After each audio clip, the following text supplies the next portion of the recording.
Actually, it's an honor to be here.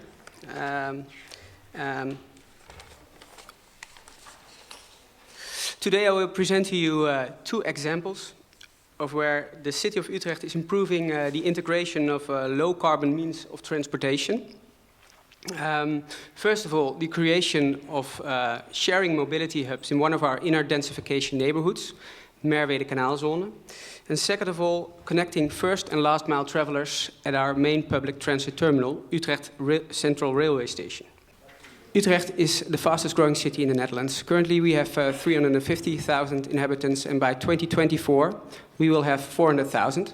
And this means that in the next 20 years we need to build 60,000 new dwellings. So we're growing very fast, like Cork. Now, our city ambition is healthy urban living for everyone, and this means we want to grow in a sustainable manner. We're growing within existing city borders or boundaries. We're growing in a very high density, CO2 neutral, of course, energy neutral, and without an increase in cars. So with a model split towards more sustainable forms of transportation. Yeah. This is Utrecht around 1935, and as you can see, back in those days, traffic wasn't stressful at all. Very clear traffic situation. But things have changed, and not for the good. From a mobility perspective, urban densification is very good, of course, but it also means more people and more traffic in the same limited amount of space. And especially during rush hours, like Cork and like many cities across Europe, we have to deal with congestion and pollution as well. So how do we create a healthy urban city? How are we working on this today? Well, we are currently transforming our public transit system. We've opened a second light rail line. We are also creating more space for active modes like cycling, and we embrace zero-emission sharing and mobility. And we see a huge opportunity in linking all these low-carbon means of transportation. So let me start with my first example. It's about mobility hubs in Merida Canal Zone, one of our inner densification neighborhoods. Mobility is our biggest challenge in Merida. And we want to build 6,000 new dwellings there, but an environmental impact assessment determines we can only build 4.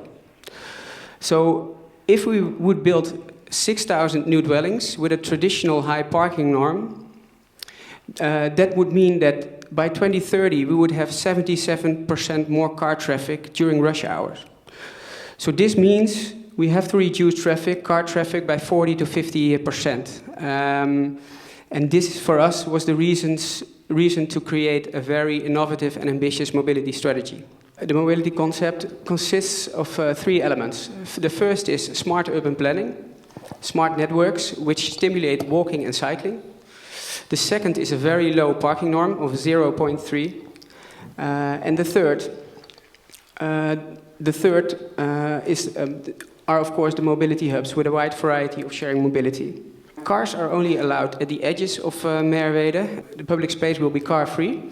And at the edges you can also find high-end public transportation. We've created logistical hubs, and in these logistical hubs, packages are transferred to light electric vehicles or cargo bikes and then moved to the houses.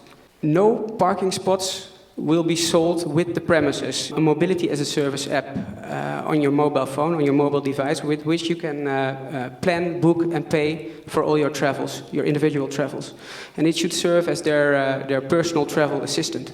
Second example of improving the integration of low-carbon means of transportation, which is, of course, a seamless transfer from bike to rail at Utrecht Central Railway Station. Utrecht Central Railway Station is the busiest railway station of the Netherlands. Every day, 300,000 passengers transfer from bike to rail, from public transit to rail. There are more bikes than citizens in Utrecht, below 5 miles. Over 50% of travel is made by the bicycle. How are we trying to improve this first and last mile? We're doing this in 5 ways. First, we're investing in bicycle infrastructure. Then we are also improving, we're trying to improve the traffic flow, which is necessary if you keep in mind the picture you saw of the traffic jam in bikers. For instance, we're trying all sorts of innovations. Here you see flow, and as you can see that the woman over there is my alderman, Lot van Hooijdonk. She's trying out flow, and flow is if you cycle, you get an advice to speed up or slow down to catch a green light. We also are experimenting with a smart app called Swoon, and if you have Swoon on your telephone, then the green button at the traffic light is pushed 50 or 100 meters even before you go there. We are expanding our bike sharing system. To create a seamless travel from bike to rail, you need excellent world-class bicycle parking. Last August, we opened the second part of the largest bicycle parking in the world. It's free for the 24 first hours, and it's 24/7 open. Thank you very much.